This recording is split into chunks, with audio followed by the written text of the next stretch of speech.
Then she was pulled to the side. So the little wheels at the bottom of the carriages were turned and she was pulled to the side. And that's where she's lived for about 4 years. You can see that the stairway that people climbed. What's happened right now is only the bottom 6 feet or so is in the water, and that's just soaking up. She'll be launched officially, as you probably know, July 21st. But she, if they just plopped her straight in the water after all those years out, she would fill up pretty quickly. And partly is that, remember, she's a combination of her original wood. There's a bunch of wood there, especially in the lower frames. That's from 1841 when she was first built. And then, in addition to that, she has some of the wood that was used to replace it. I don't know if you've heard about this already, the wood that came from the Constitution. Have you heard this story? So near the Constitution, that was a naval yard. They had taken wood and they had put it in a marsh, and they were just letting it weather in the marsh. And then they were going to use it in the naval shipyard. But everybody forgot that the wood was there. The marsh grew up and nobody remembered it at all. And then they were going to be building something like a hotel or something in that area, and they found all this gorgeous wood, well over 100 years old, long, beautiful, big logs, this gorgeous wood. And that was just about the time when we were starting the restoration. So some of the wood of the restoration was that wood, and some of it was modern wood, but some was well weathered and some was green. So there was 4 types of wood. There was 1841 wood, there was the Constitution wood, which was well weathered but still newly attached. There was modern weathered wood and modern green wood. And so because she's, all that wood has to kind of settle in together and get tighter. So that's why she's being slowly lowered. Nothing shapely about this ship. She's not elegant in any way. I mean, she's incredibly cool, not to say we don't love her, she's the most famous ship at the museum, etc., etc. But she really is just kind of a big fat tub. So that was why they were so slow. Whale ships were not, that's why they're not catching the whales from the ships themselves, is because there's just these big, clunky things that kind of lumber from New Bedford all the way around Cape Horn and up into the Pacific, which is why the average voyage becomes 2 to 5 years in the second half of the 19th century, because it's taking so long just to get to the whaling grounds. Then mostly, if you look closely, you can see that mostly she's fastened with wood. So those are all wooden trunnels, which are usually made of locust, and they're jammed in, hit in, and then these little lines that go through them, they're wedged on each side, so a wedge is driven in and then cut off. And that's why whenever you see one of the lines through the middle of it, you know it's one of the trunnels. The wood works much better as a fastener than metal. So the metal gives gives to the wood what's called iron sickness. It makes the wood weak around it. That's where the mast will be, and the mast will have shrouds coming down of them, and then there's going to be belaying pins all over the place. Every place you see a hole, there's a belaying pin. It's just about, when she's fully rigged, she's about 150 different lines on her, so that would have filled the space. Right up here, there was a carpenter's bench. It goes right here. And then on one side would be a cooling tank that was lined with copper that they would cool the oil. Sorry. And then on the other side would be a big kind of vat where the blubber went into, that was on its way to being cooked down. There would have been extra spars. For instance, when they're on the railing grounds, they often don't put the royals up. The royal yards are often kept on the deck because they interfere with the hoops, which are at the top of the mast. And so the royals would have been here, and spare wood. And then all these places, there was whale boats hanging on the sides. So she carried 5 whale boats by the end of her career. So she had 2 whale boats, 1 on each side of this area and 3 on that side. These aren't the davits that are sticking up here. The davits are the pieces that look like this that the whale boats are hung from. But these are called, they had cranes on them, so when the whale boats pulled up and these little cranes go out like this, and then the boat sits on them. So it's held up by lines from above and by cranes from underneath. If they just use one or the other, it would totally distort the boat. So it kind of has that to try. The wheelboats have to be kept. If they get distorted, then they're going to leak, and you're not going to be able to get fast enough to catch up with the whales. So it would have just been packed with stuff. So this openness, which is really a nice feeling, is not realistic. So the chains would come through those holes and attach to the bollards here. And then where we came in, that's cut out, and that is where the blubber would come in and off and on. So there was a piece of wood that was stuck in there when they were sailing, and then it was removed, and the blubber was swung in and out. And the blubber was lowered down through that hatchway right there, and cut into smaller pieces down below, which may seem crazy to you, like, why did they just, cut them up on deck? But remember that the deck was filled with stuff. So they had to lower it down into small pieces, and then cut it into what were called horse pieces. Lower it down as a big piece, cut it into smaller pieces, be brought back up on deck, and then cooked in the tryworks.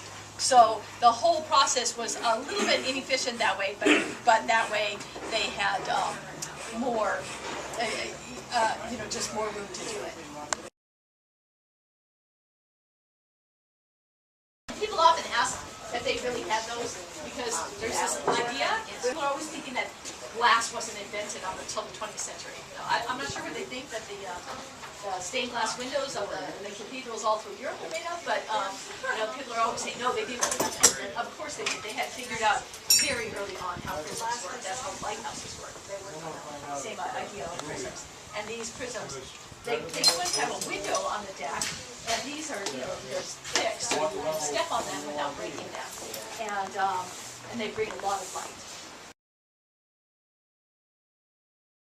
Down into the officers' quarters. So you're going to notice that there's nothing like this in the ordinary sailors' quarters, but there's definitely where the officers are.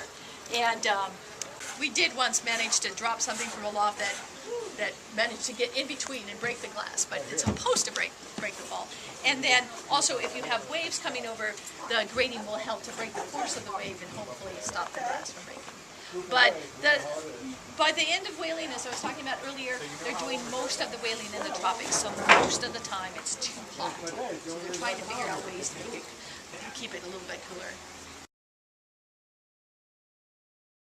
So a crew of between 30 and 35 was cooked. We don't have the stove in there right now. We'll get it back. But if you can imagine cooking for everybody in that tiny little place, producing 3 meals a day.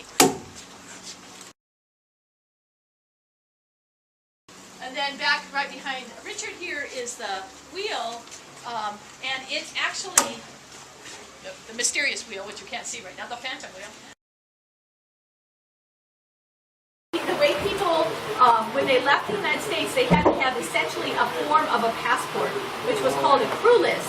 And the crew list would list all this information about them: their place of birth, their place of residence, their height, their eye color, their hair color, their skin color, not simple racial characteristics as we would say black, Hispanic, white, something like that. But they would have a lot of different colors to describe their skin color. So these sort of were verbal pictures that were created by them.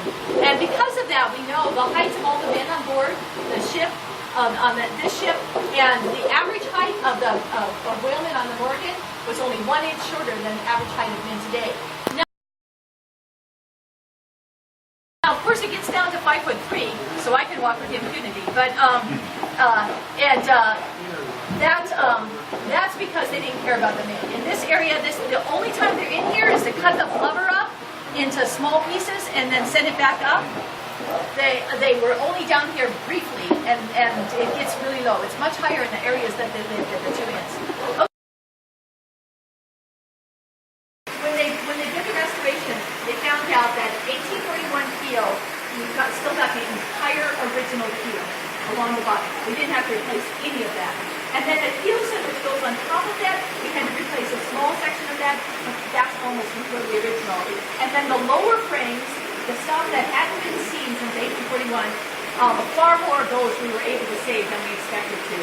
So what we did was take all this is called sealing off, and look at the frames, and then test them all, and then save all that we could, which was most of them. They also discovered that it was not nearly as perfect as they expected. They thought all these frames would be the perfect same size, would match up, would all be the same wood, and they're not. It was hilarious. You know, there'd be a piece of wood that would have a little, would come from a section of the tree, and there'd be a piece missing, and then they would just take another piece of wood and fit it in there. They're all kind of odd shaped. And then, like, there's one frame that's red oak. It's so empty, but this is where 24 bunks were. What? And so there were bunks like right here where Glenn is. There was a bunk that came out. There was a bunk in the back over here, and then there was bunks all around the edges. And and then the mass came right through here, so it was more massive than it appears. And so it was just packed. I mean, you can see some of the pieces from the bunks, which will all go back on afterwards. And you would have to decide, which one do you want? Do you want to be the bunk where Glenn is, which is your only chance to have really any kind of air circulation coming down? You know, because that's close. This was a solid wall over here. The staircase is right here. The only air comes through this hatchway. But there's no privacy. Every time somebody comes in or out, this bunk is open on 3 sides to everybody. You can put a little curtain across, but people are bumping into it, you know, hitting it, talking, whatever. You have no privacy. And you're stuck with these guys for 2 to 5 years. So would you rather have a bunk against the wall where you have a lot of privacy, but hardly any air? I mean, feel how hot it is here, and it would be really hot in the tropics. They were rebuilt at the beginning of every voyage, and the brick part, the pots would be saved from voyage to voyage. And then they, at the end of the voyage, then they would throw them over. And that's partly because what you're all standing on, the reason we're up a little higher, is underneath this tri-works is what's called a goose pen, where they would put water in so that you don't have these hot bricks directly on the wooden deck.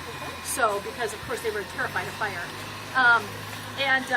And then you would have to open it out so that you could look at that the deck of the ship and make sure it wasn't rotten there. And there's some wonderful chapters in Moby Dick that have to do with the tri-works. In one of them, Queequeg and Ishmael are in the two, and they're exchanging confidences. And then, because they're cleaning, they had to keep the tri-works very clean, the tripods very clean, so that when they put the oil in, there's no impurities. You can clearly see that. We're going to have to do that at some point, but not right now. So then Ishmael, you know, watches the soap go around in the concentric circles, and like, have any of you ever done those things where you put like a nickel in and to give money, and the coin goes and then down? And he's thinking about Euclidean geometry. That happens here.